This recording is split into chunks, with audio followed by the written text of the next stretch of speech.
What if everything you ever wrote, every story you ever told, every prayer you ever whispered suddenly became unreadable, not just to strangers, but to your own grandchildren? This isn't a dystopian fantasy. It's the chilling fate of countless languages and scripts that once thrived in the medieval world, only to vanish without a trace. Picture a scribe's hand pausing over parchment for the last time, the ink drying on a final word that no one would ever speak again. That's the silent tragedy we're about to uncover, the final days of dying scripts, where entire ways of thinking, believing, and seeing the world slipped into oblivion. Languages don't just disappear overnight. Their decline is slow, almost invisible, a quiet erosion fueled by conquest, neglect, or the relentless march of time.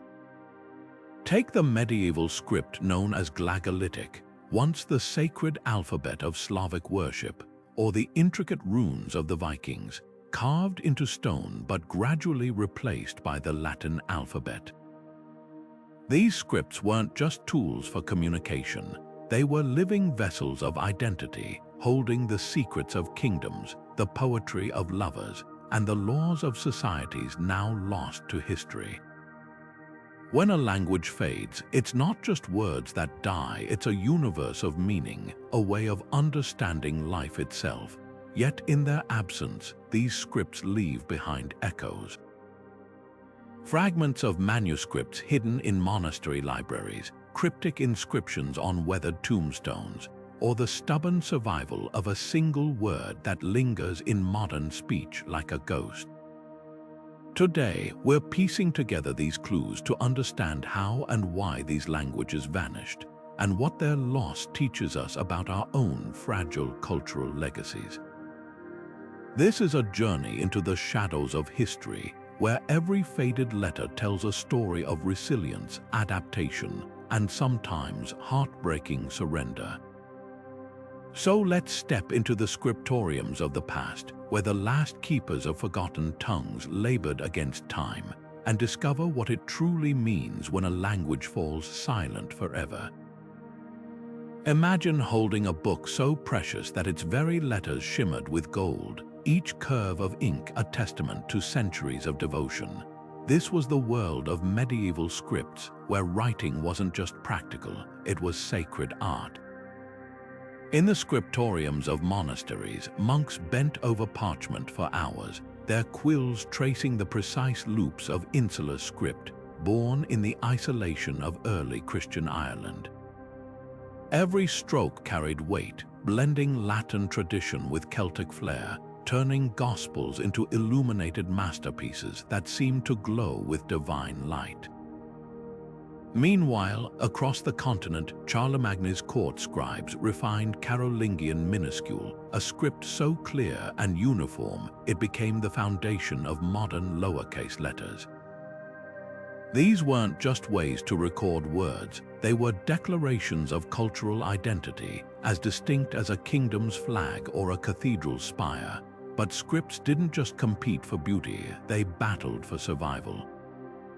Political upheavals could elevate one writing system while erasing another. When the Normans conquered England, their sleek Romanesque script crowded out the angular Old English runes, just as the Cyrillic alphabet, championed by Slavic rulers, slowly eclipsed the older Glagolitic script. Faith played a role too. The spread of Islam introduced the flowing Arabic script to Europe's edges, while Jewish communities safeguarded Hebrew calligraphy through centuries of diaspora. Even the tools mattered. Durable vellum manuscripts might endure, but wax tablets or birch bark writings often crumbled into dust, taking irreplaceable texts with them. Yet the most fragile element wasn't the parchment or ink, it was the human chain of knowledge. A script could vanish in just a few generations if young scholars abandoned it for a more prestigious language, or if war scattered the last scribes who could teach its secrets.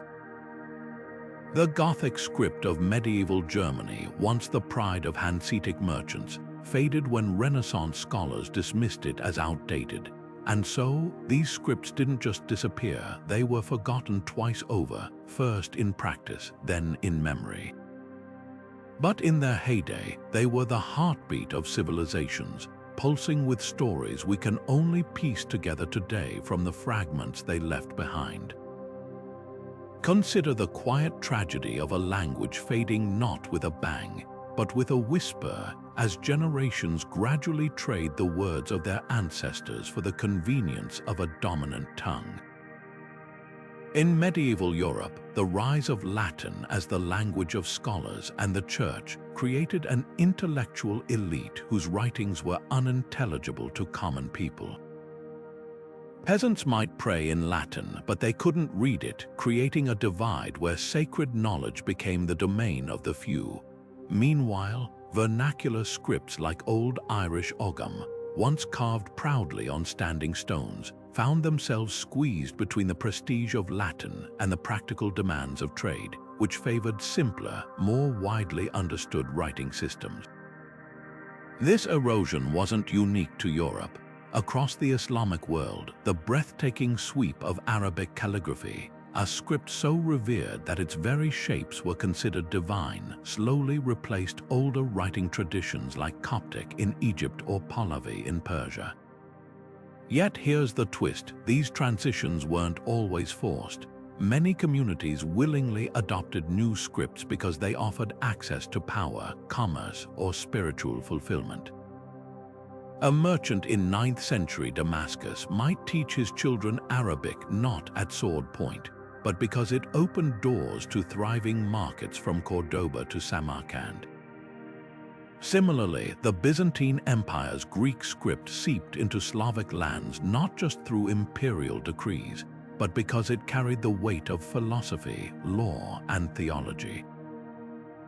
But the most poignant losses occurred when scripts vanished not from oppression but from sheer neglect. Take the case of Gothic, the written language of the Ostrogoths. After their kingdom fell, Gothic lingered in a few scattered prayers and inscriptions, but without a state to champion it or scribes to preserve it, the script dissolved into obscurity. No one banned it, the world simply moved on. Even today, we find haunting remnants, a Gothic Bible fragment here, a runic inscription there like footprints in sand, moments away from being washed away by time's tide. What makes these disappearances so unsettling is how ordinary they were.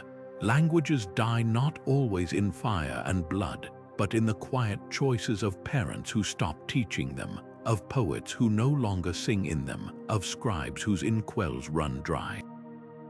Faith could be a script's greatest protector or its silent executioner. In the medieval world, where divine and earthly power intertwined, religious institutions became the unlikely guardians of languages on the brink. Consider the Coptic Christians of Egypt, who clung to their ancient script long after Arabic became the language of the streets and courts. Every Sunday, in dimly lit churches, priests recited prayers in Coptic, a tongue that had vanished from markets and homes but lived on in sacred ritual. This wasn't just tradition, it was an act of defiance, a way to preserve identity when everything else had been stripped away. Similarly, Hebrew, spoken less and less in daily life after the Roman destruction of Jerusalem, found refuge in synagogues and yeshivas. Jewish scholars meticulously copied Torah scrolls, their quills tracing letters unchanged for centuries, ensuring that even in exile, their language would never truly die. Yet religion could also hasten a script's demise. When Christianity reached the Celtic lands, the once powerful Ogham alphabet, carved into standing stones to mark graves and boundaries, slowly faded into obscurity. Why chisel prayers in Ogham when Latin, the language of saints and sacraments, promised salvation? The same pattern unfolded across Europe. Runes gave way to crosses, pagan incantations to illuminated psalters. But this wasn't always coercion. Sometimes conversion offered opportunity. Slavic tribes embraced the Cyrillic script precisely because it carried the Gospels in a form they could understand, merging faith and language into a single cultural rebirth. The real tension lay in the way sacred texts froze languages in time. Liturgical scripts became like insects trapped in amber, preserved, yet cut off from the living flow of speech. Medieval Latin, for instance, remained pristine in church documents even as everyday Romance languages evolved into French, Spanish, and Italian. This created a paradox. The same institutions that saved scripts from extinction could also turn them into relics, revered but no longer vibrant. And so, the story of these scripts isn't just about survival or loss, it's about the delicate balance between holding fast to tradition and adapting to a changing world, a struggle that echoes in every prayer book and parchment left behind. Money spoke louder than tradition when it came to the survival of medieval scripts. Picture a bustling 14th century marketplace where a German trader haggled with an Italian merchant. Neither could afford the time or confusion of deciphering unfamiliar letters. Efficiency demanded common ground, and so the Latin alphabet, already dominant in church and law, became the pen of commerce too.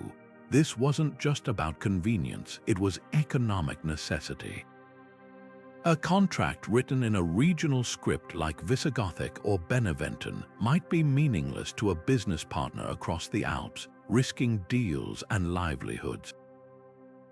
Over time, the cost of clinging to local scripts grew too high.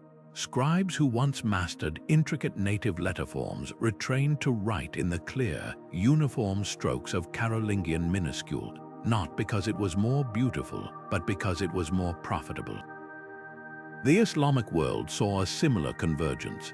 As camel caravans crisscrossed the Sahara and spice routes stretched to India, the elegant curves of Arabic script became the lingua franca of trade, outshining older systems like Syriac or Nabatean. A Persian merchant might pen poetry in Farsi, but his ledgers were in Arabic, the script of tax collectors, ship captains, and sultans. Even in places like Al-Andalus, where Christian, Jewish, and Muslim communities coexisted, economic integration softened linguistic borders. Jewish traders often kept accounts in Arabic script alongside Hebrew, while Mozarabic Christians adopted Arabic numerals for their clarity in calculations. These weren't betrayals of culture, they were adaptations to a world where money flowed along the paths of least resistance.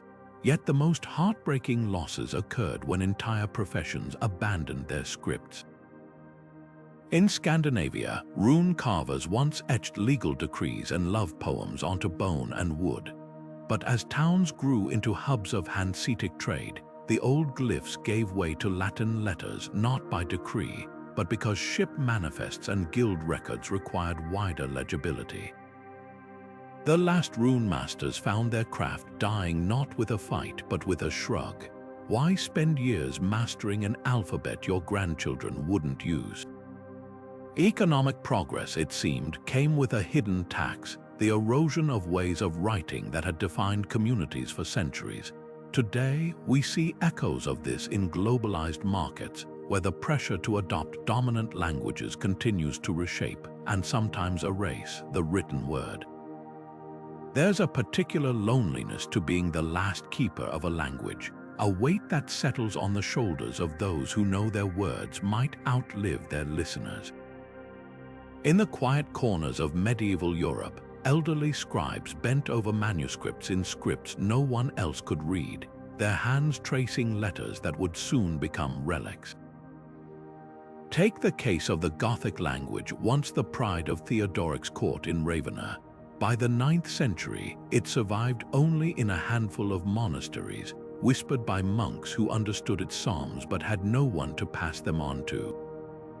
The last known Gothic scribe likely died without fanfare, his inkwell drying up long before the world noticed the silence that followed. Equally haunting is the story of Old Prussian, a Baltic language clung to by a dwindling few in the forests of what's now Poland. When the final elderly speaker passed away in the early 18th century, they took with them not just words, but an entire way of seeing the natural world, names for plants used in healing, chants to summon rain, and the oral histories of a people erased by conquest and assimilation. These last speakers weren't just preserving language, they were holding onto a worldview, a set of beliefs and relationships etched into every syllable. Yet their efforts often failed not for lack of devotion, but because the tides of history, war, migration, the pull of dominant cultures left them stranded like lone trees in a flood. What's striking is how many of these final guardians were women.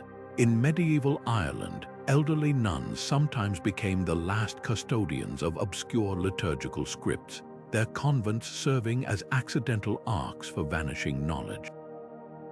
Elsewhere, village wise women kept alive charms and incantations in languages their grandchildren no longer understood, their voices carrying melodies without an audience. These individuals didn't just lose their words, they lost their purpose. A scribe with no apprentice, a storyteller with no listeners, these were roles without a stage, performances for an empty hall. Yet even in failure, their efforts left traces.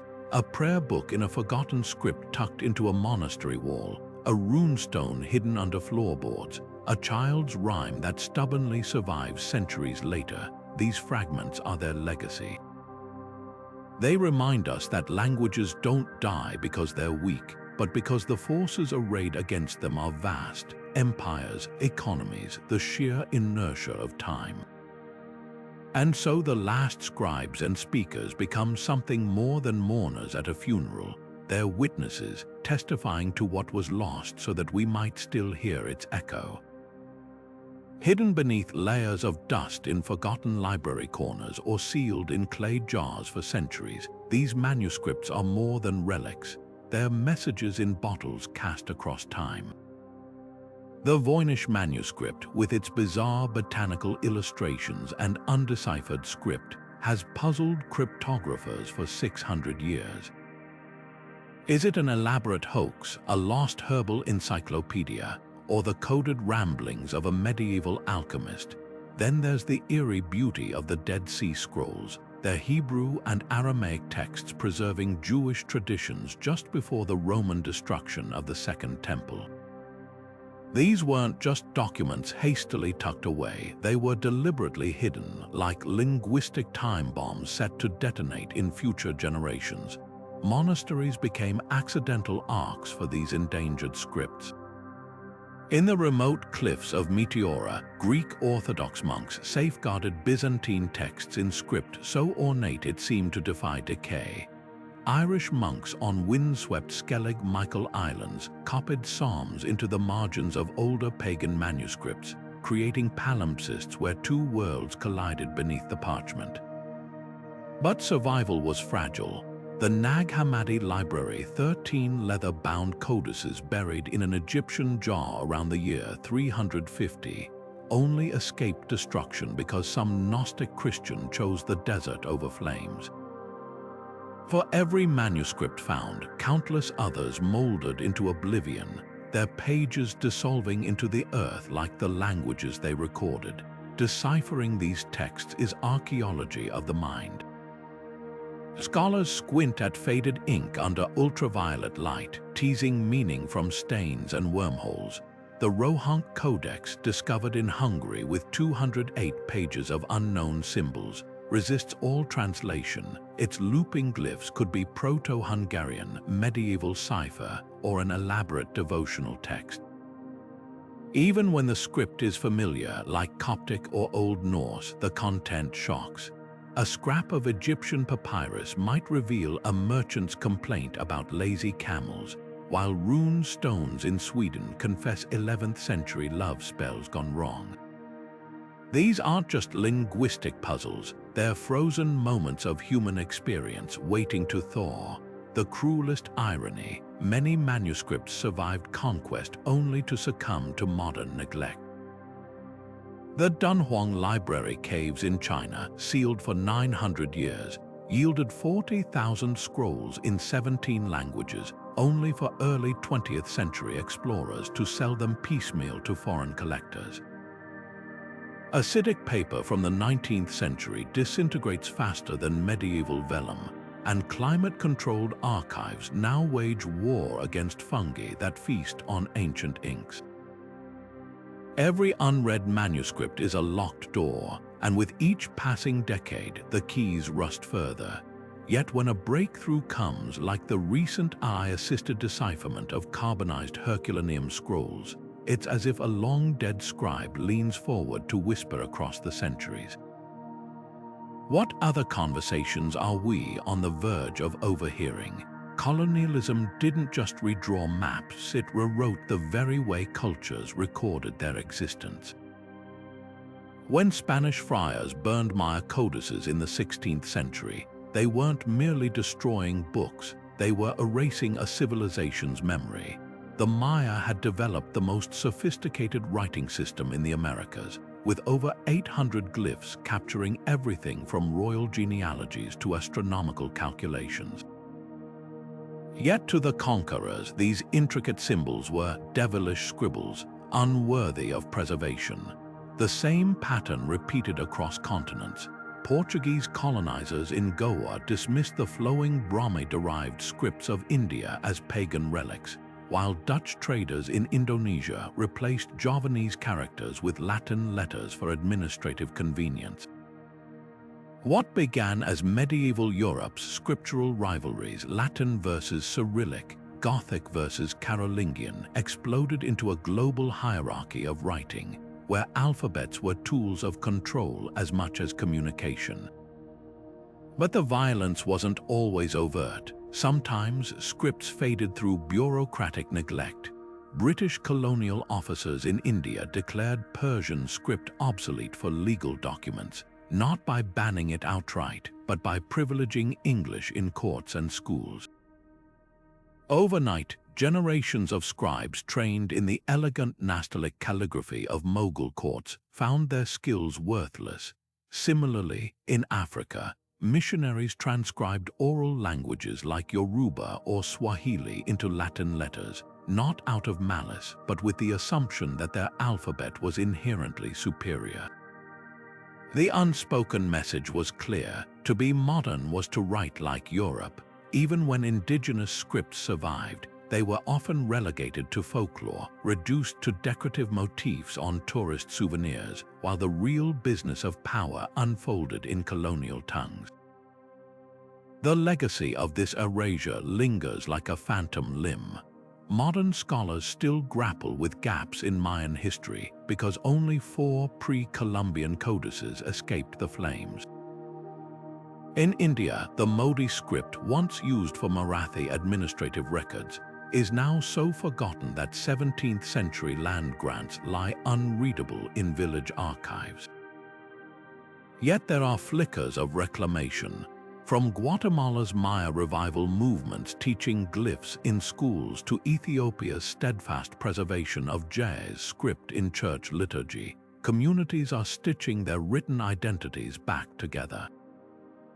These efforts reveal a painful truth. A script isn't just lost when its last scribe dies, but when the generations that follow no longer feel its absence. The real wound of colonialism wasn't just the suppression of letters, it was the severing of a people from their own stories, leaving them to navigate the future with someone else's words.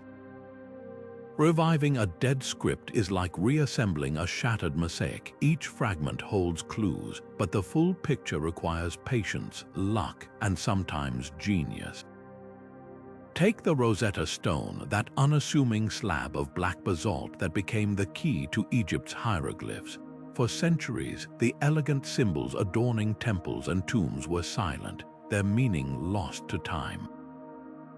Then, in 1799, a French soldier stumbled upon the stone bearing the same decree in Greek, Demotic, and hieroglyphic script. 23 years later, Jean-François Champollion cracked the code, not through brute force, but by recognizing that hieroglyphs weren't just pictograms, they represented sounds, ideas, and even puns. Suddenly, 3,000 years of Egyptian history snapped into focus, from grocery lists to royal proclamations. Today's scholars wield even sharper tools. Artificial intelligence now scans thousands of characters in undeciphered scripts like linear, the mysterious writing of ancient Crete, detecting patterns invisible to the human eye. In 2023, researchers fed an AI algorithm known examples of related languages, then set it loose on the Voynich manuscript's bizarre glyphs. While the text remains unreadable, the machine identified structural similarities to Hebrew and Aramaic, offering the first plausible lead in centuries. Meanwhile, spectral imaging reveals erased layers of medieval palimpsests, where monks scraped away older texts to reuse parchment.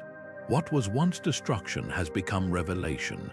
Ultraviolet light now resurrects words thought gone forever, like the faint traces of Archimedes' mathematical treatises hidden beneath a 13th century prayer book. But technology alone isn't enough. Revival demands living communities willing to breathe life back into forgotten letters. In Cornwall, schoolchildren now learn Cornish, a Celtic language declared extinct in the 18th century, using reconstructed vocabularies from old plays and fishing logs. Aramaic, the language Jesus spoke, survives not just in biblical studies but in Syrian villages where elders still teach the Lord's Prayer in their ancestral tongue. These efforts aren't academic exercises, they're acts of defiance. When the last native speaker of Wampanoag, a Native American language, died in the 19th century, tribal members spent decades piecing together their language from colonial-era documents. Now, children in Massachusetts greet each other with Wanikisak, proving that even scripts silenced for generations can find new voices. Yet resurrection comes with thorny questions. How do you pronounce words when no recording exists? Which version of a script gets revived, the aristocratic form or the everyday scrawl? The Gothic script, revived by German Romantics in the 19th century, was a romanticized version, far removed from its medieval roots.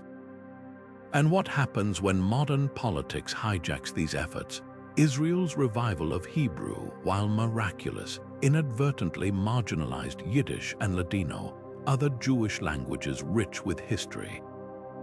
Every revival is a negotiation between the past and present, a reminder that scripts aren't just systems of marks, they're vessels of identity, and bringing them back means deciding whose identity gets honored.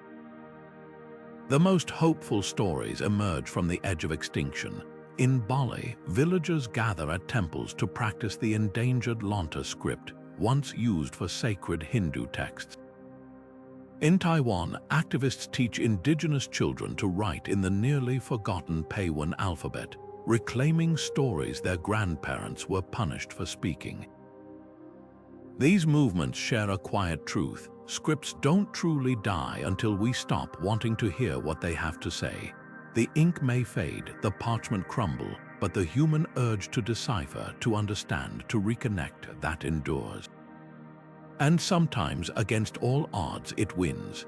To lose a language is to lose a way of breathing, a rhythm of thought passed down through generations, now gasping for air. When the last speaker of Dalmatian, a Romance language once murmured along Croatia's coast, died in 1898, it wasn't merely vocabulary that vanished.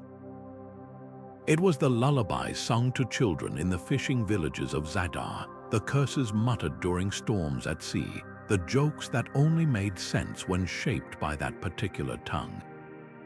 This is the hidden wound of linguistic loss, the severing of an intimate thread between past and present, leaving descendants to navigate the world with borrowed words. For indigenous communities, scripts are more than tools, they're living ancestors.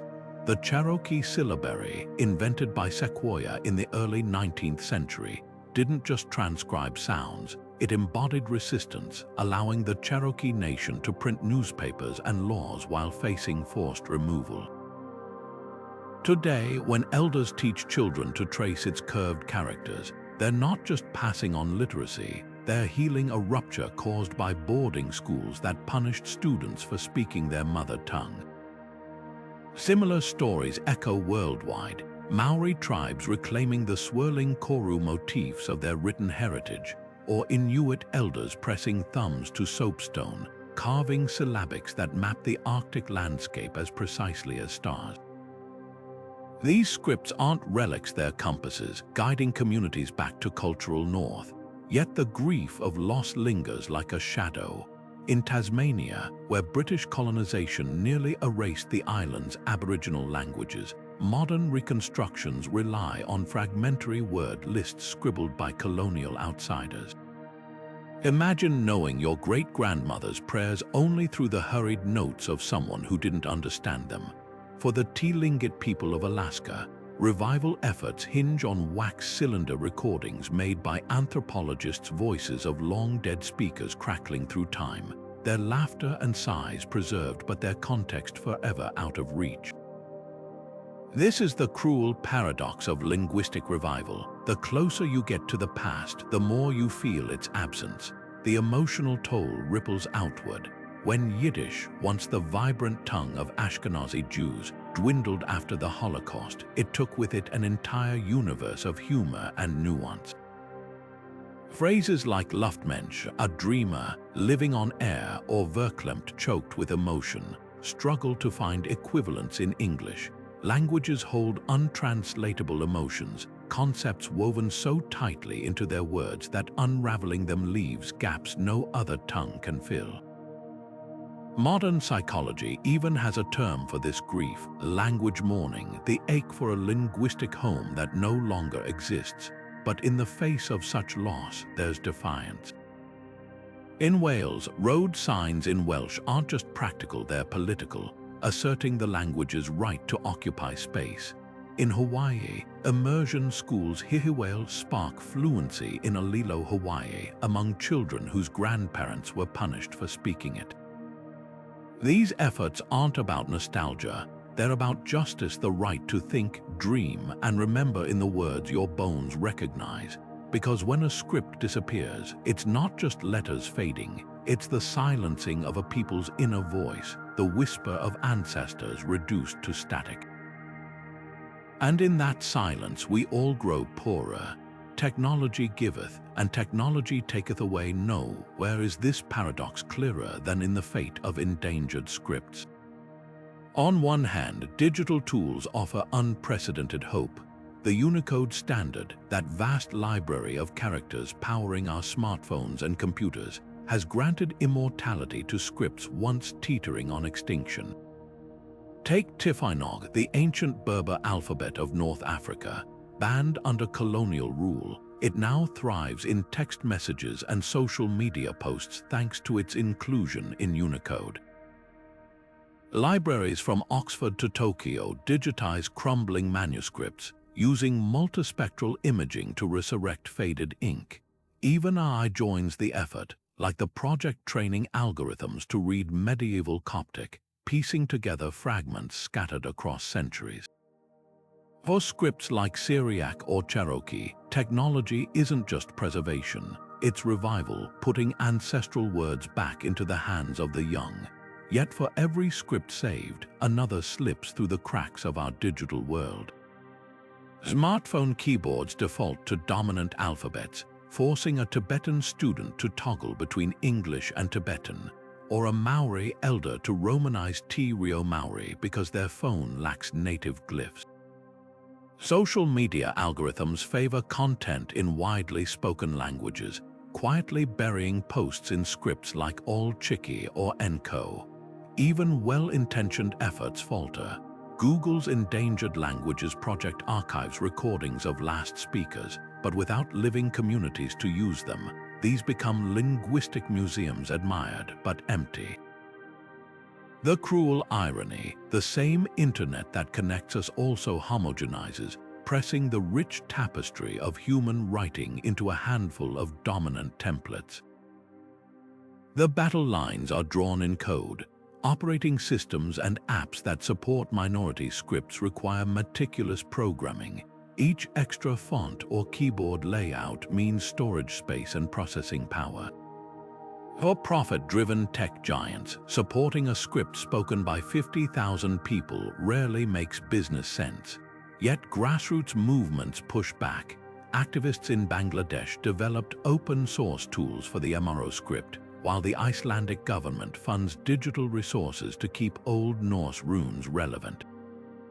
In Armenia, an app teaches children to write in the distinctive Armenian alphabet through gamified lessons, turning preservation into play.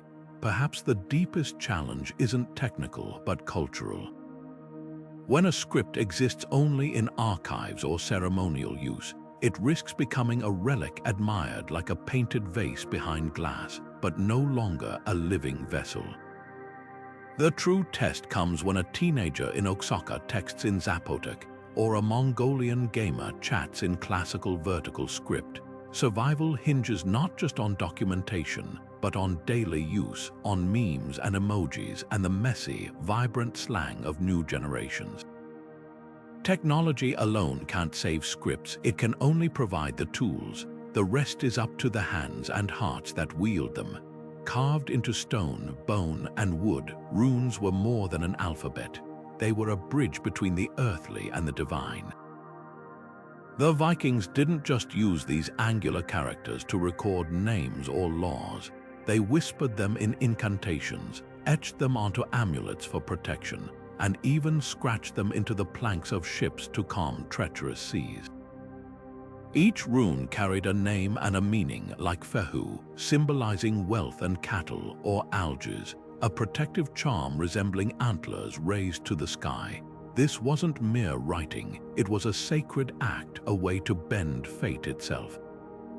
For centuries, runes thrived because they weren't just tools, they were talismans, woven into the fabric of daily life and spiritual practice. But resilience has its limits. As Christianity spread across Scandinavia and Germanic lands, the Latin alphabet arrived like a tide, carried by monks and missionaries. At first, the two scripts coexisted.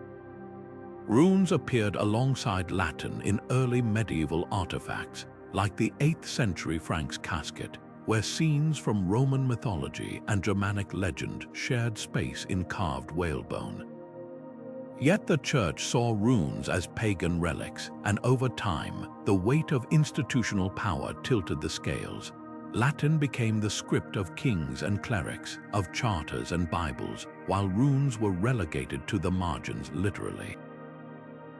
Farmers might still carve them into tools or boundary stones, but the language of law, faith, and prestige now flowed in rounded Roman letters. The real shift wasn't just about religion, it was about utility.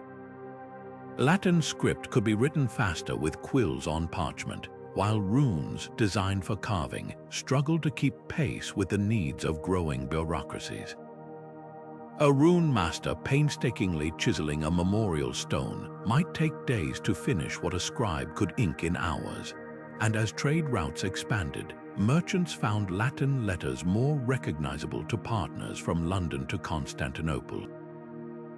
Runes didn't so much disappear as fade into niches, secret codes among guilds, cryptic marks on gravestones, or the occasional love charm hidden in a woman's sewing box.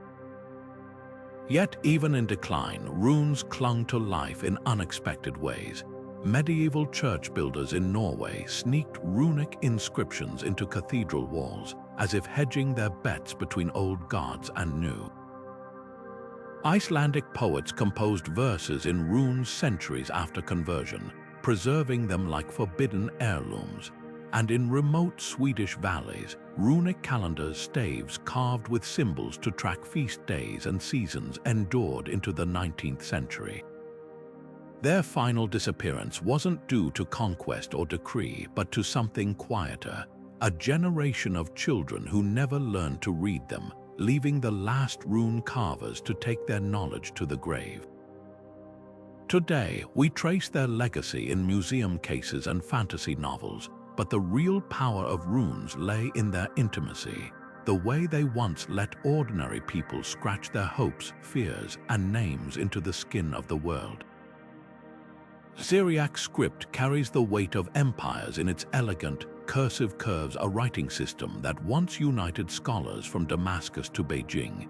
Born from the same Aramaic tongue spoken by Jesus, it became the language of early Christian theology, Nestorian missionaries, and even the Mongol court under Kublai Khan. At its height, Syriac wasn't just a script, it was a cultural superhighway transmitting Greek philosophy to the Islamic world and Indian medicine to Persia. But by the 13th century, that highway began crumbling under the hooves of Mongol invaders and the rising tide of Arabic. What's remarkable isn't that Syriac declined, it's that it survived at all. The script's resilience lies in the unlikeliest of sanctuaries at church liturgies. While caliphs and sultans conducted affairs in Arabic, Syriac Christians clung to their ancestral tongue as a sacred act. In mountain monasteries like Mor Gabriel in Turkey, monks copied Gospels in Syriac even as Ottoman officials demanded Turkish outside their walls. The script became a secret handshake among the faithful, a way to recite the Lord's Prayer as their ancestors had for 1,000 years. This wasn't mere nostalgia, it was defiance. When the Assyrian genocide of World War I scattered communities across the globe, refugees carried Syriac hymnals to Chicago and Sydney, turning diaspora kitchens into makeshift scriptoriums where children learned letters alongside family recipes. Yet survival came at a cost. Syriac split into parallel lives, the classical script frozen in religious texts, and the vernacular dialects evolving daily in homes. Modern speakers often read liturgy fluently but stumble over grocery lists, like a pianist who can play Mozart but not chopsticks. Political pressures compounded the fracture. In 20th century Iraq, Ba'athist policies suppressed Syriac schools, while in Syria, war ravaged ancient strongholds like Malula, where the language had echoed in its native hills since Roman times. Today, UNESCO classifies Syriac as definitely endangered, with perhaps 500,000 speakers left, most of them elderly, but the script's twilight holds unexpected hope. In Sweden, Assyrian immigrants broadcast radio shows in Syriac for homesick elders.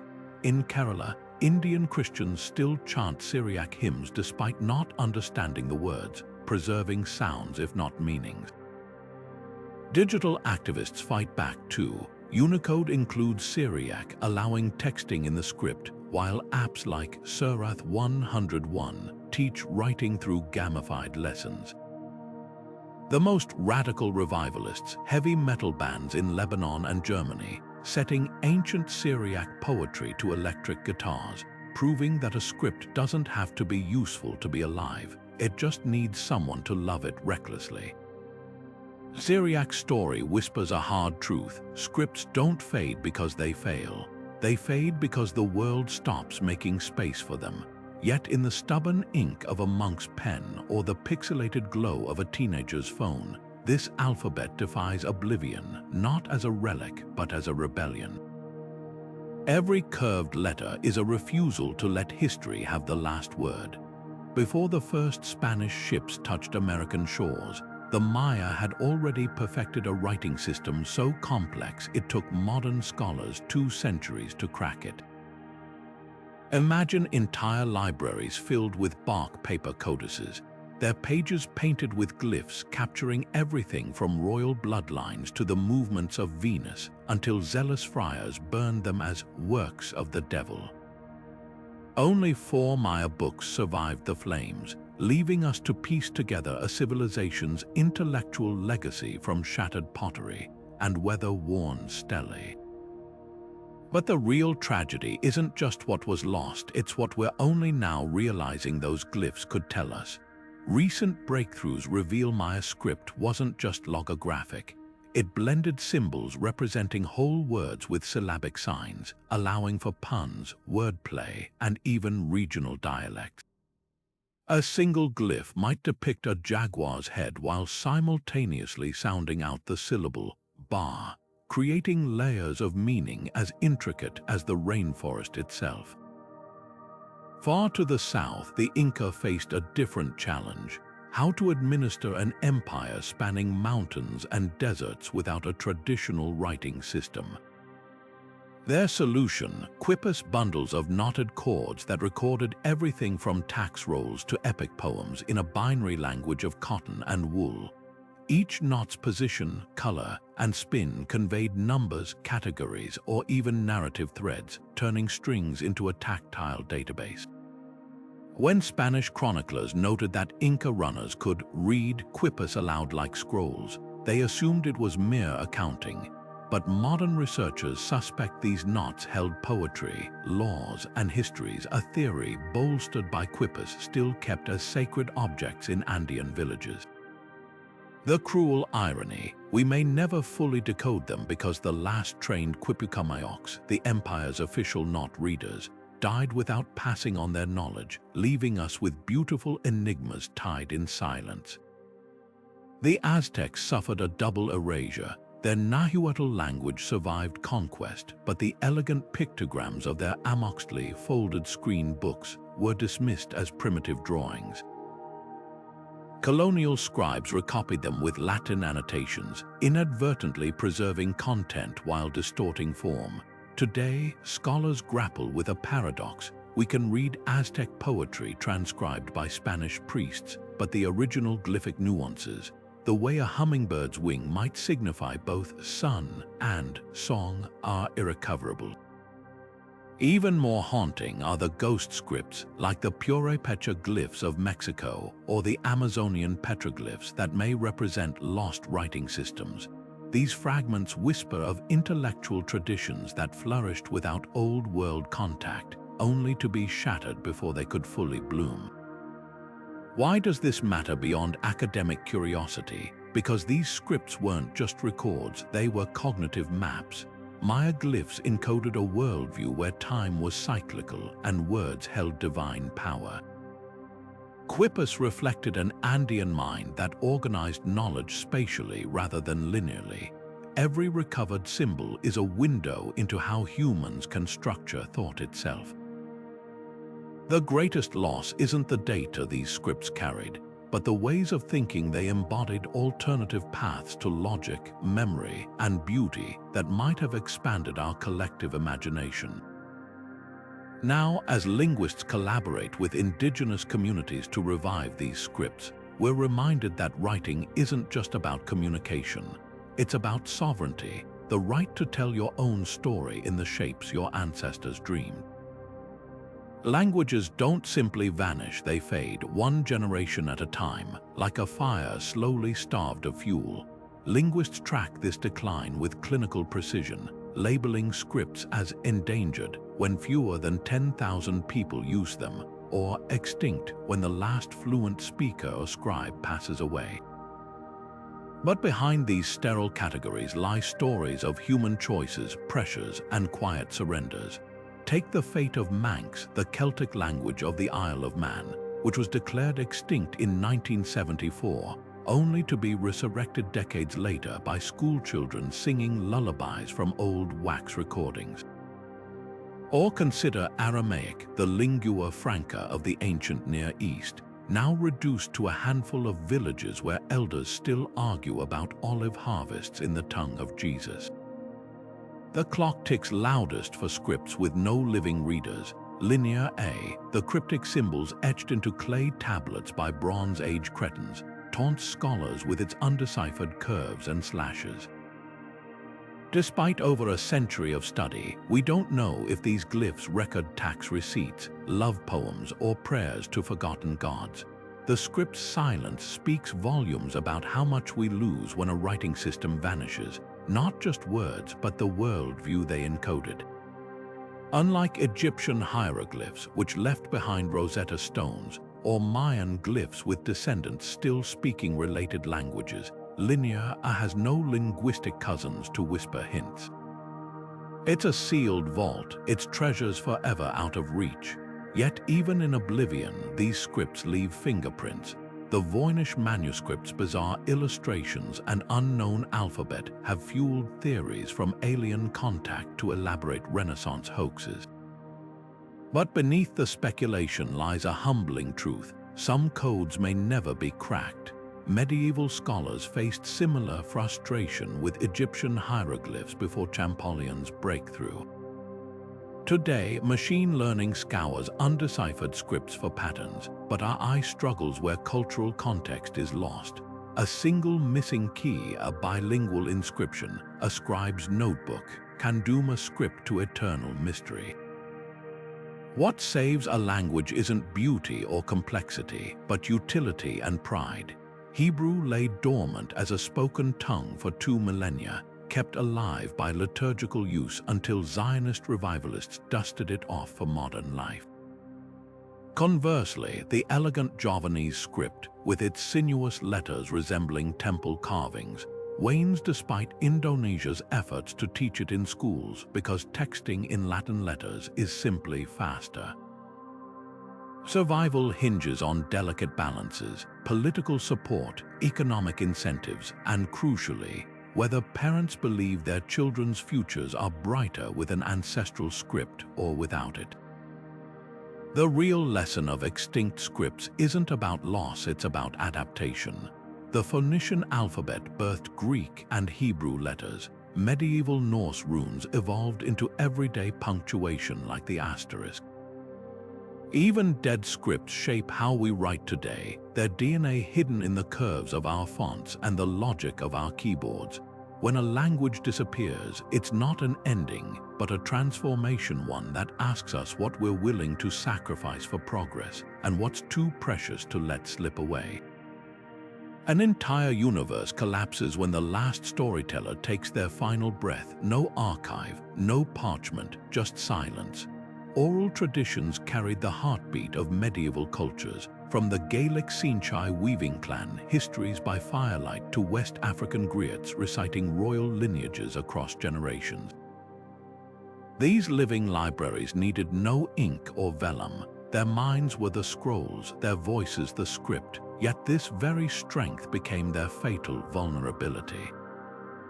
When plague, war, or cultural upheaval severed the chain of transmission, languages vanished without a trace, leaving behind only echoes in place names or half-remembered lullabies. The fragility of unwritten languages reveals a brutal truth. Speech alone is mortal. Consider the Picts of ancient Scotland, whose cryptic symbol stones still puzzle archaeologists.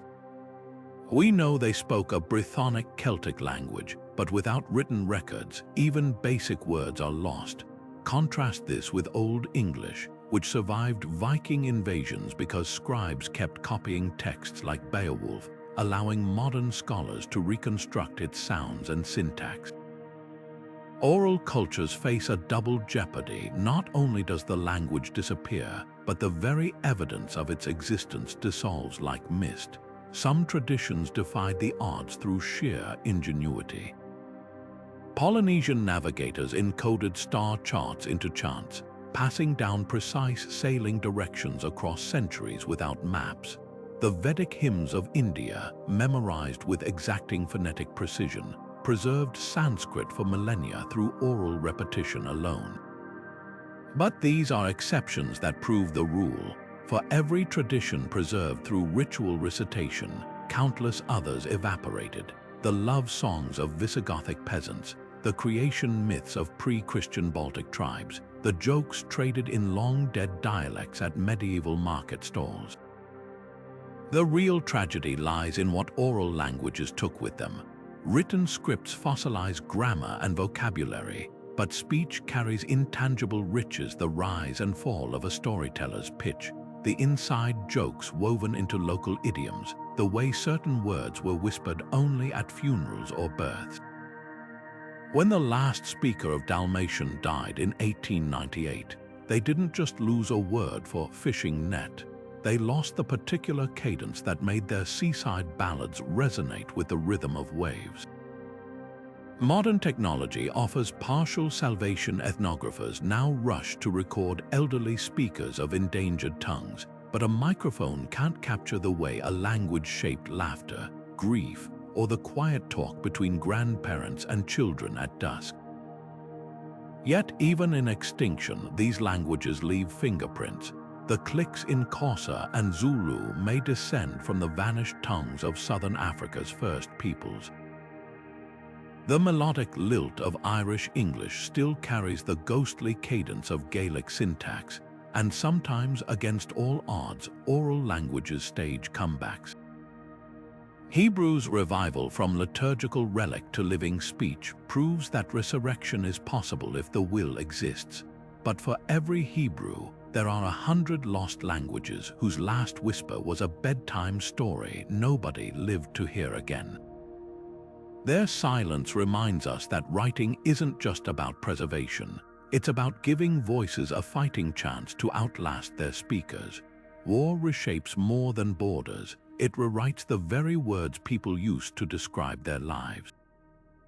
When Norman soldiers stormed England's shores in 1066, they didn't just replace kings, they replaced the alphabet. Anglo-Saxon scribes, accustomed to the sharp angles of Old English runes, suddenly found themselves drafting legal documents in Latin script under French-speaking lords. Within a century, the runic Win character letter 1, BF, vanished, replaced by the French W, while Old English's poetic compound words gave way to Latinate vocabulary. This wasn't mere linguistic evolution, it was cultural erasure at sword point, where the victor's pen proved as potent as their blade. The Ottoman conquests show an even starker script hierarchy. As sultans expanded their empire from Belgrade to Baghdad, they didn't just demand taxes and fealty, they demanded written compliance. Greek scholars in Constantinople, Armenian merchants in Anatolia, and Slavic monks in the Balkans all faced the same ultimatum: adopt the Arabic script or be locked out of courts, contracts, and commerce. The exceptions proved the rule. The Ottomans tolerated Hebrew in Jewish quarters and allowed Greek Orthodox churches to keep their texts, but these were enclaves of privilege, not equality. For most, survival meant bending to the Sultan's alphabet, leaving scripts like Glagolitic to wither in monastery shadows. Yet the most insidious script killings weren't on battlefields, they happened in schoolrooms. After the Spanish Reconquista, Catholic rulers didn't just ban Arabic in public, they burned entire libraries in Granada and mandated Latin script education for Muslim children. A similar fate befell the Livonian language in the Baltics after Teutonic Knights conquered the region. Their German-style blackletter script overwrote local runes within generations. The cruel irony: many conquered peoples internalized these changes, teaching their children the conqueror's letters to secure their futures, until the old scripts survived only as curiosities carved on forgotten tombstones. But resistance flickered in unexpected ways. Welsh bards kept the Singhained poetic tradition alive under English rule by encoding native metrics into Latin script verses. In Armenia, scribes fleeing Seljuk invasions carried their distinctive alphabet to Crimea and Poland, creating diaspora scriptoriums that outlasted their homeland's independence. These weren't just acts of preservation. They were quiet rebellions, proving that while war could impose scripts, it couldn't always extinguish the worldviews they carried. The parchment might change, but the hand that held the pen still remembered. Power flowed through the quill as surely as through the sword, a truth medieval rulers understood well. When Charlemagne ordered monasteries across his empire to adopt Carolingian minuscule in the 8th century, it wasn't just about legibility. Those uniform, rounded letters became the visual glue of his realm, replacing the regional scripts that had once reflected local identity. A charter written in Brittany now looked identical to one penned in Bavaria, reinforcing the idea of a unified Frankish state. This was nation building at its most subtle. The same hand that wielded a sword against Saxons also dictated how scribes shaped their AS and ES. The Ottomans took this logic further, turning script into a loyalty test. After conquering Constantinople in 1453, Sultan Mehmed Roman II didn't just demand taxes from Greek scholars, he pressured them to write official documents in Arabic script. Overnight, centuries of Byzantine Greek calligraphy became politically suspect, relegated to church liturgies while the Sultan's chancery favored flowing Ottoman Turkish. The message was clear: if you wanted access to courts, contracts, or royal favor, your pen had to bend to imperial will. Even the Grand Vizier's Armenian translators, though permitted to keep their alphabet, were required to add Arabic marginal notes, tiny but potent reminders of who held power. Yet no tool of script suppression matched the efficiency of the classroom. In 19th century Wales, British authorities implemented the Welsh knot, a wooden plaque hung around the necks of children caught speaking Welsh in school. The practice aimed not just to erase a language but its very written form, ensuring new generations would think and write exclusively in English. Centuries earlier, Spanish inquisitors had employed similar tactics, burning Arabic texts after the fall of Granada and forcing Moriscos to transcribe their marriage contracts in Latin letters. These weren't mere bureaucratic preferences. They were calculated acts of cultural dismantling, severing communities from their literary heritage as cleanly as a blade cuts parchment.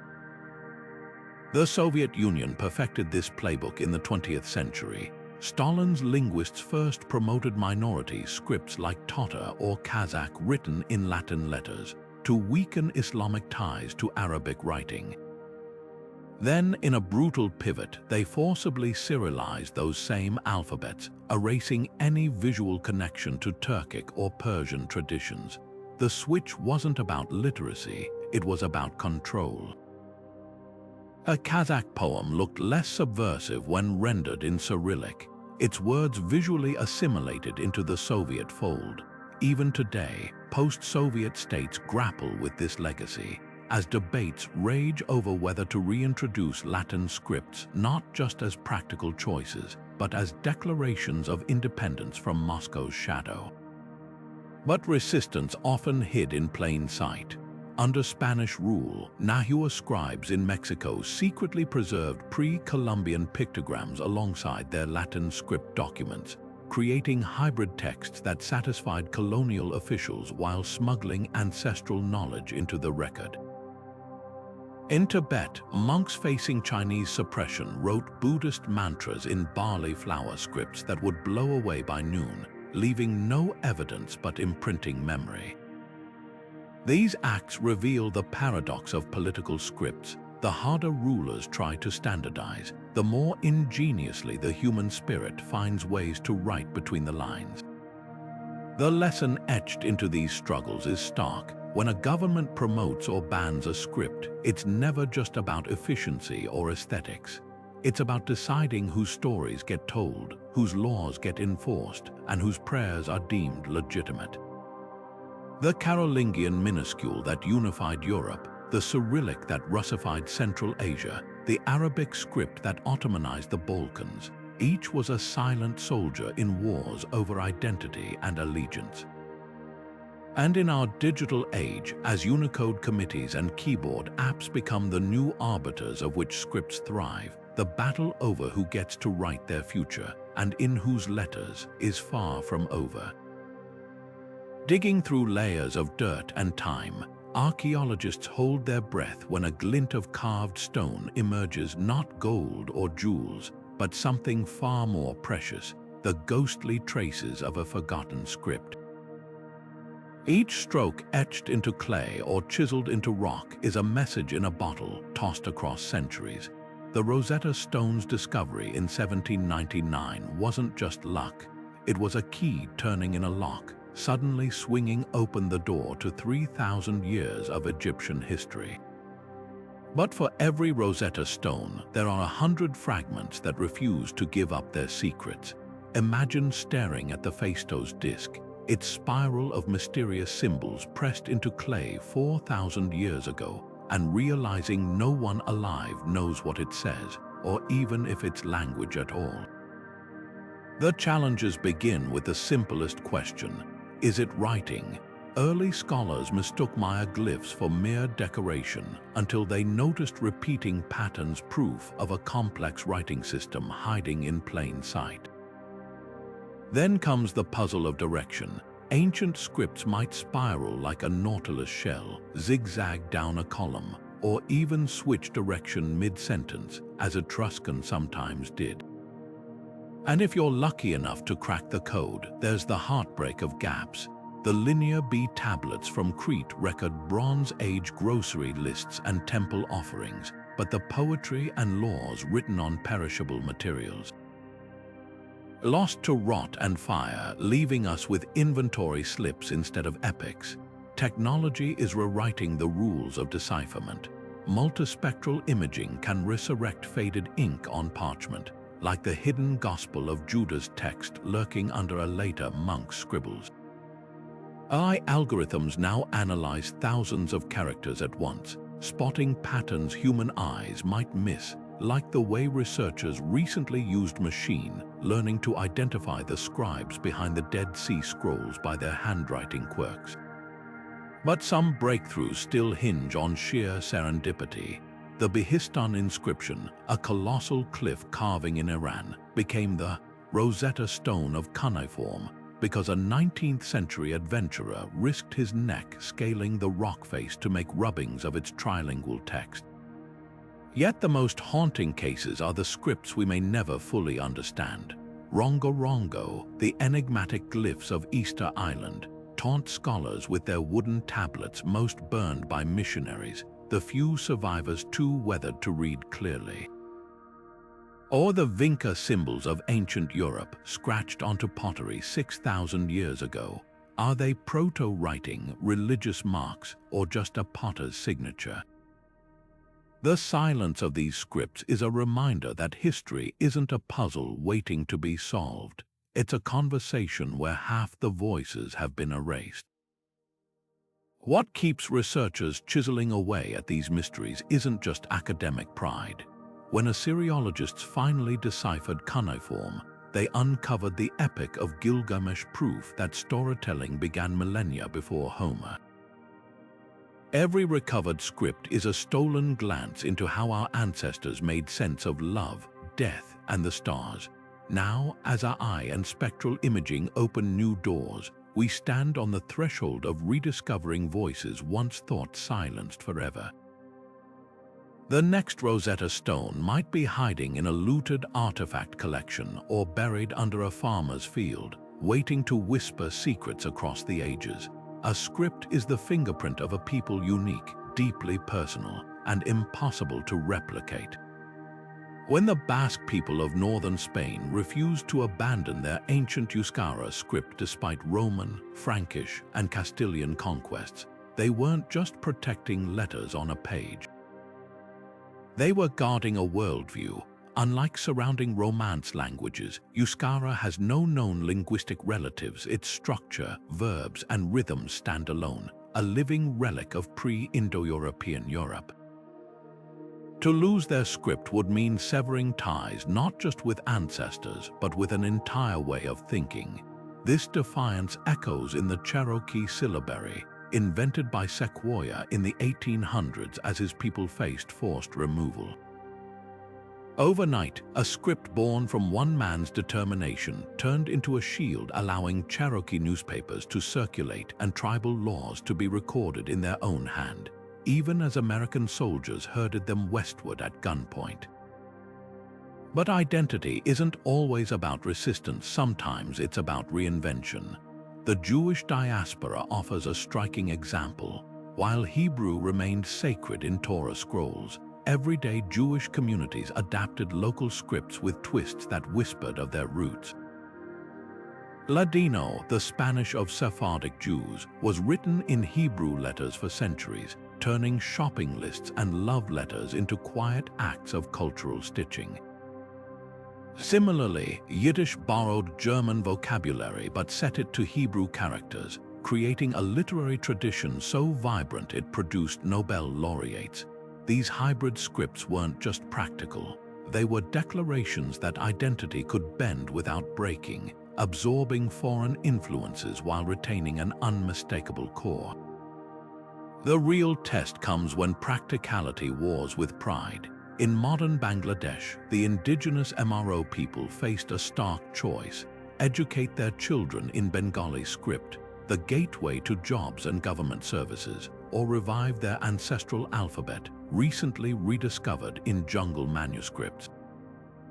Their compromise: schools that teach both, ensuring MRO children can navigate the modern world without forgetting the curves and dots that once held their ancestors' prayers. This delicate balance plays out globally, from Welsh villages where bilingual road signs assert linguistic sovereignty to Taiwanese communities resurrecting the sinuous Peiwan script for ceremonial tattoos.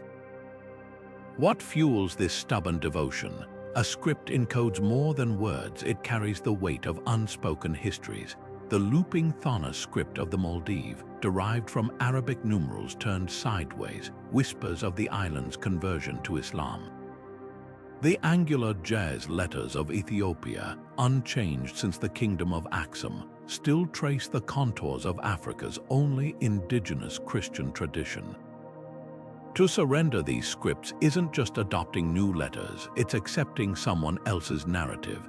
That's why attempts to Latinize Vietnamese under French rule sparked riots, or why Kazakhstan's recent shift from Cyrillic to Latin script feels less like reform and more like reckoning with Moscow's long shadow. Perhaps the most profound truth lies in what happens when scripts vanish not by force but by quiet neglect. The last scribe of the Manchu court, once the language of China's king-emperors, died in 2018 with only a handful of fluent speakers left. Yet in a Beijing museum, a 17-foot-long imperial edict in Manchu script still gleams with gold leaf, a monument to a living language now reduced to artifact. The tragedy isn't just the loss of words, but the evaporation of a perspective.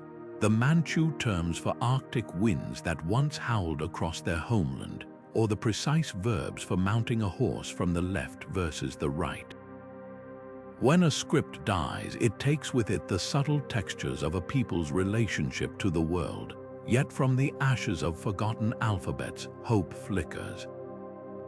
In Nunavut, Inuit elders teach children to carve syllabics into soapstone, ensuring their script outlasts the ice. In Jerusalem, Aramaic, the language Jesus spoke, clings to life in the Lord's Prayer recited by Syrian Christian shopkeepers. These survivors remind us that scripts aren't museum pieces, they're living, breathing things, as vital to cultural survival as food or faith. To write in the hand of your ancestors isn't nostalgia, it's an act of defiance against time itself, a refusal to let the future erase the past. The archives hold whispers of civilizations long gone, their scripts frozen behind glass or locked in climate-controlled vaults, silent until a scholar's careful hands turn the pages. These repositories are more than storage, they're time capsules, preserving the last fragments of languages that once shaped kingdoms, composed love poems, and recorded laws. Take the case of the Dunhuang manuscripts, hidden in a sealed cave for nearly a millennium. When they were discovered in the early 20th century, they revealed Buddhist texts, merchant contracts, and even children's doodles in scripts ranging from Tibetan to Sogdian, a snapshot of the Silk Road's linguistic kaleidoscope. Yet for every Dunhuang, there are countless archives where manuscripts gather dust, their scripts undeciphered, their stories untold. Digitization promises to break these silences. Projects like the Endangered Archives program at the British Library race to scan fragile manuscripts before they crumble, from Ethiopian parchment gospels to palm leaf Buddhist sutras in Cambodia. But the challenges are staggering. High-resolution imaging of a single medieval codex can cost thousands, and many scripts lack Unicode support, rendering them as unreadable on screens as they are on parchment. Even when digitized, the deeper problem remains: who will read them? A 12th century Coptic land deed might fascinate a linguist, but without translation and context, it's just a curious relic to the rest of the world. The gap between preservation and understanding yawns wide. Yet when these archives do speak, they rewrite history. The Cairo Geniza, a cache of Jewish documents stored in a synagogue attic for centuries, overturned assumptions about medieval Mediterranean trade when scholars pieced together merchants' letters. Suddenly, the dry details of shipping manifests revealed networks of trust stretching from India to Spain, written in Judeo-Arabic script, a hybrid of Hebrew letters and Arabic vocabulary. Similarly, the recent decipherment of Proto-Elamite tablets from ancient Iran exposed a bureaucratic system far more sophisticated than previously imagined, with glyphs representing commodities like barley and silver. These aren't just academic breakthroughs, they're resurrections of entire ways of life. The tragedy lies in what we might never recover. Fire, war, and neglect have erased whole libraries. The Maya codices burned by Diego de Landa, the Nalanda University manuscripts lost to Turkic invaders, the countless personal diaries and songs that decayed in humid climates. Even surviving texts face a second death through obscurity. The Bamum script of Cameroon, developed by King Enjoya in the 1890s, was suppressed by French colonizers. Today, only a handful of elders can read its intricate symbols. Without urgent intervention, such scripts will slip from endangered to extinct, taking with them irreplaceable knowledge about medicine, ecology, and philosophy. Hope flickers in collaborations between technologists and communities. In Australia, Indigenous elders work with linguists to digitize rock art symbols, transforming them into interactive databases for younger generations. In Iceland, AI helps transcribe crumbling vellum sagas, preserving not just the words but the scribes' margin notes, their frustrations, jokes, and coffee stains. These efforts recognize that scripts aren't just data, they're the DNA of cultures. Every recovered word is a thread pulled from the tapestry of human thought, reminding us that the past isn't silent, it's waiting for someone to listen. The whispers of medieval scribes echo a warning across the centuries. Linguistic extinction is rarely sudden, but a slow suffocation under the weight of convenience and conquest. Today, as half the world's 7,000 languages teeter on the brink, the fate of scripts like Glagolitic and Gothic offers both caution and hope. Globalization's tide mirrors the Latin alphabet's medieval dominance, where trade routes and treaties made certain ways of writing indispensable while others faded into obscurity. Urbanization accelerates this erosion, just as medieval peasants abandoning rural dialects for city tongues left local scripts without speakers. But hidden in these historical patterns are survival strategies tested by time, that modern language warriors are adapting with startling success. Hebrew's resurrection from liturgical relic to living tongue proves that a script's coffin isn't always nailed shut. Medieval Jewish communities kept the language alive through ritual, scribing Torah scrolls with meticulous precision, even when no one spoke it at home. This sacred scaffolding gave revivalists like Eliezer ben Yehuda a foundation to build upon in the late 19th century.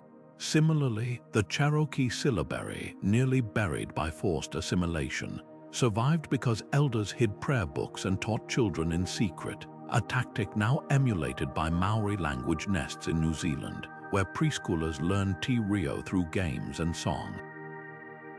The lesson: cultural institutions, churches, schools, families can act as linguistic lifeboats when political storms rage.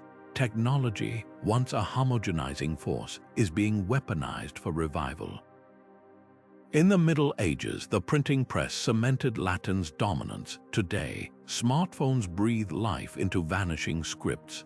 The Sami people of Scandinavia use an app to teach their Uralic alphabet, while activists in Bangladesh developed a Unicode font for the Amaro script after discovering its last practitioners etched letters onto banana leaves. Even artificial intelligence plays a role.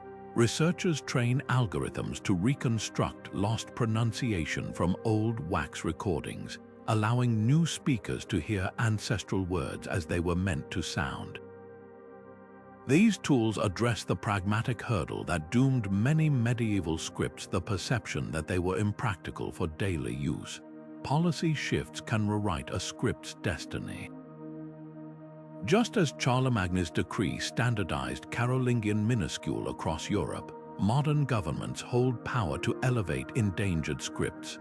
Wales mandates bilingual education, making Welsh script visible on everything from street signs to supermarket labels. Taiwan's indigenous languages, once banned in schools, now appear on official documents alongside Chinese characters. Yet top-down solutions alone fail. Medieval Byzantium's bureaucratic Greek survived only as a fossilized administrative tongue because everyday people abandoned it. The most effective policies empower grassroots movements, like Canada's funding for First Nations immersion schools where children learn Cree syllabics as living script, not museum pieces. The deepest lesson from vanished scripts is psychological. People abandon writing systems when they no longer see their future in them. The Ostrogoths didn't stop using Gothic script because it was inferior. They switched to Latin to navigate a post-Roman world.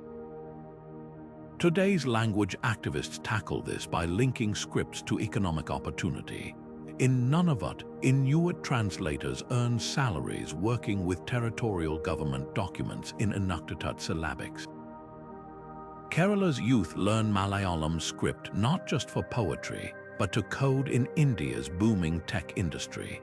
This mirrors medieval Jewish scribes who preserved Hebrew through paid religious work, proof that survival requires both cultural pride and practical payoff. The irony is piercing. The same forces that erased scripts now fuel their recovery. Viking runes spread through trade networks. Today, social media spreads Sami hashtags. Colonialism suppressed indigenous alphabets. Now, decolonization movements resurrect them. Even the digital realm, accused of creating a linguistic monoculture, hosts virtual scriptoriums where enthusiasts from Brooklyn to Bangkok collaborate on revivals. The difference between extinction and revival hinges on choice, not just to remember, but to reimagine. When a teenager texts in Cherokee or a TikToker rhymes in Cornish, they're doing what medieval monks did in their scriptoriums, deciding that some letters are too precious to let fade. Preservation isn't just about ink and parchment, it's about power. The question of which scripts get saved and which fade into history is rarely neutral. It's shaped by politics, money, and the quiet biases of those holding the purse strings. Consider the fate of Syriac, a script with deep Christian roots that enjoys global scholarly attention, while Mandaic, its lesser-known cousin used by a tiny Gnostic community in Iraq, teeters on oblivion. The disparity reveals an uncomfortable truth. Scripts tied to major religions or empires often get lifelines, while those of marginalized groups wait in line for scraps of funding. Even UNESCO's list of endangered languages, though well-intentioned, can't escape this hierarchy. A medieval gospel in jazz will always draw more donors than a fading oral tradition from the Amazon. Who gets to make these decisions? For decades, Western academics and institutions dominated the conversation, treating endangered scripts as artifacts to be studied rather than legacies to be lived. Archivists would painstakingly document a dying language's grammar, then lock the notes away in university libraries, inaccessible to the very people whose heritage they contained. Indigenous communities have pushed back, demanding not just a seat at the table, but ownership of the preservation process. The Maori in New Zealand, for example, didn't wait for outsiders to save their script. They built immersion schools where children learned Te Reo through music and storytelling, turning linguistic revival into a grassroots movement. Similar efforts bloom worldwide. The Cherokee Nation's Language Technology Department develops apps to teach syllabics, while the Ainu of Japan record elders' voices to rebuild a script suppressed for generations. Yet the brutal math of preservation remains. With an estimated 3,000 languages at risk and limited resources, triage is inevitable. Some argue we should focus on scripts with the best chance of revival, those with living speakers like Welsh or Hawaiian. Others insist that even dead scripts like Etruscan or Linear A hold irreplaceable keys to human history. The real tension lies between two philosophies. Is preservation about safeguarding knowledge for humanity or sustaining identity for communities? A linguist might prioritize recording a language's structure before its last speaker dies, while a tribal leader may care more about teaching children to write their names in ancestral glyphs. Both are valid, but they demand different resources. One funds recording equipment, the other textbooks and teachers. The ethical quagmire deepens when scripts collide with modern borders. The Igha Arabic script, used for centuries in Central Asia, faces erasure under Chinese policies favoring Latin or Cyrillic alternatives. Meanwhile, in Turkey, Kurdish activists fight to use their script freely in public life after decades of suppression. These aren't academic debates, they're battles over autonomy, often waged by communities who have already lost so much. Even well-meaning preservation can backfire. When outsiders save a script by digitizing it without involving native speakers, the result feels less like rescue and more like appropriation, a museum exhibit curated by strangers. Hope flickers in collaborative models. In Canada, the First Peoples Cultural Council partners with Indigenous groups to develop tailored revival plans, from smartphone keyboards in Sankerton to animated storybooks in Inuktitut.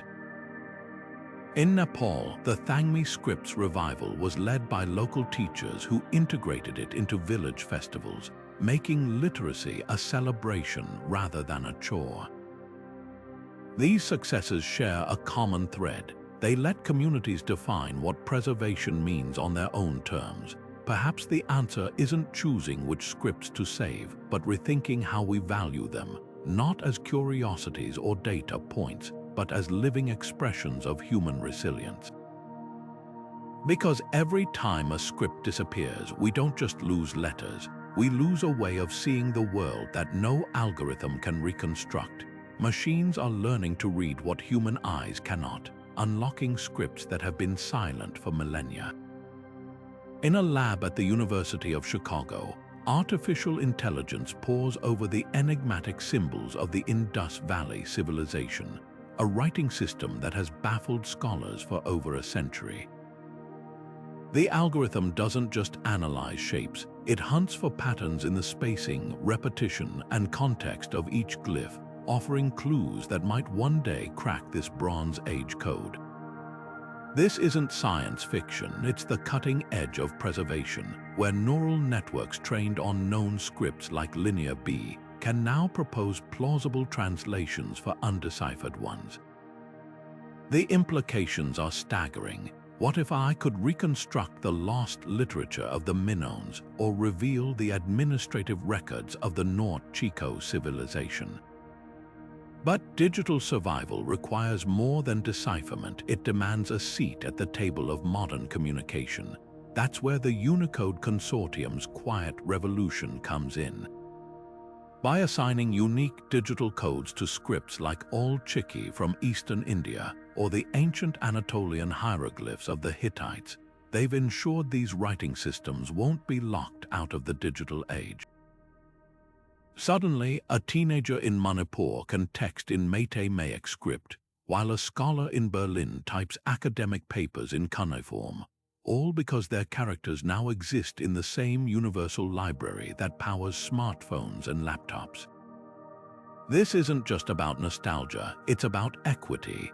When a script lacks Unicode support, its speakers face a brutal choice: abandon their writing system or be excluded from everything from online banking to social media.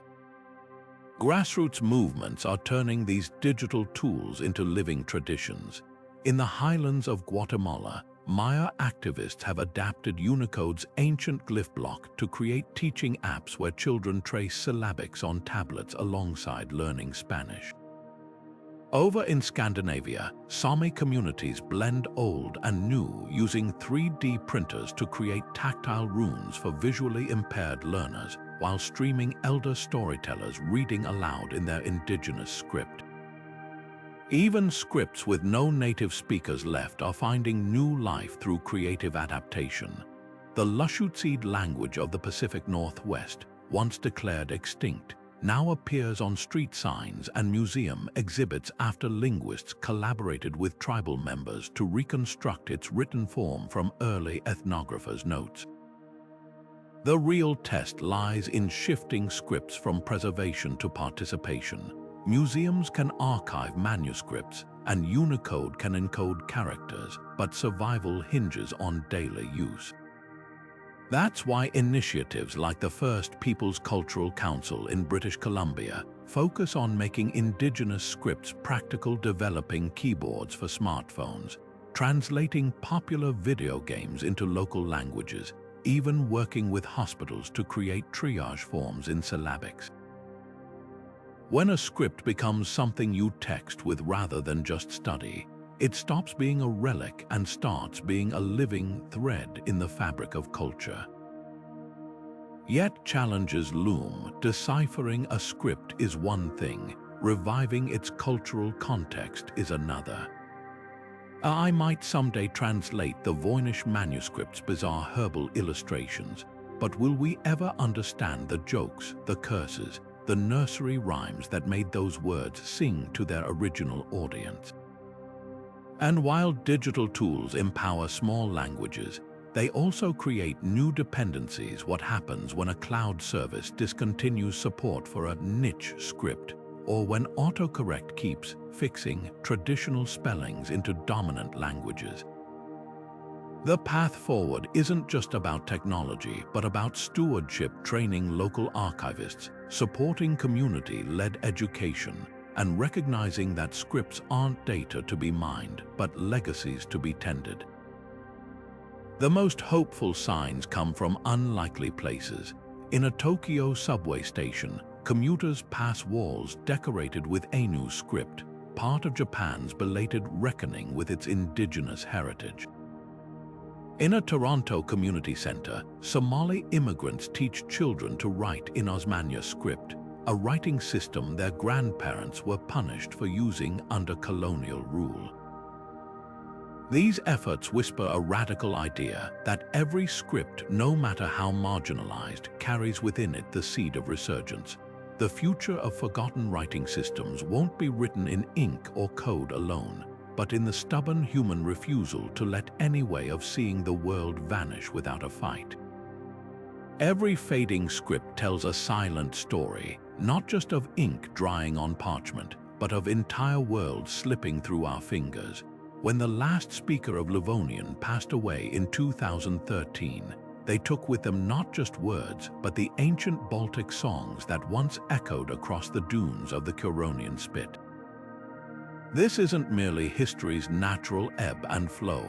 It's a cascade of extinctions, each one a universe of thought collapsing in on itself. The medieval monks who copied manuscripts by candlelight understood this fragility.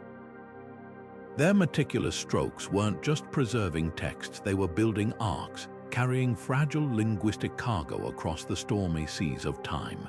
Yet today, we stand at a crossroads no scribe could have imagined.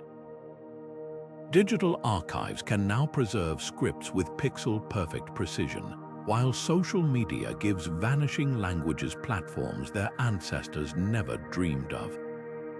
The Coptic alphabet, once clinging to life in liturgy alone, now flourishes in YouTube comment sections and Instagram captions. Activists harness technology like never before, crowdsourcing lost glyphs from antique shop finds, training our eye to reconstruct pronunciation from wax cylinder recordings, even projecting reconstructed Mayan glyphs onto temple ruins at night as living light installations.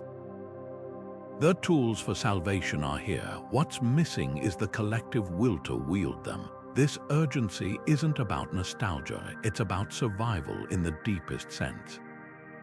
When the Tujia script of China's Wuling Mountains disappeared, it didn't just erase symbols, it severed a lifeline to mountain ecology encoded in its characters, which plants healed fevers, which terraces resisted landslides.